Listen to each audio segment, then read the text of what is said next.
Brett Rahul. He knows me. தெரிஞ்சும் கூட தெரியாத நாட்டுல அன்டைம்ல ஒரு பொண்ணு வந்து ஹெல்ப் கேட்கும் போது அட்லீஸ்ட் ட்ரை பண்ணலாம்ல டியூட். என்ன அடிச்சிருவியா? அதனால பிரச்சனை பெருசாகுமே தவிர சால்வ் ஆகாது. கொஞ்ச நேரம் ஓப்பனா பேசினா எல்லாமே முடிச்சிடும். நீ உங்களுக்கு எவ்வளவு பணம் கொடுத்தேன்னு தெரியல, உனக்காக இவ்வளவு பெரிய ரிஸ்க் எடுக்க தயாரா இருக்காங்க. முதல்ல இந்த சைனாக்காரன் தான் வருவான்.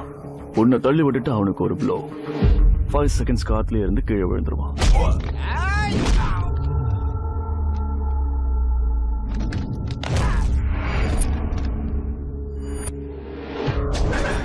அவனுக்கு அடுத்து இவன் வருவான். கோவத்துல கையை தூக்கிட்டு வருவான். ரைட் லெக்ல பிரஷர் கொடுத்து லெஃப்ட் லெக்கால ஒரு கிக் கொடுத்தோம்னா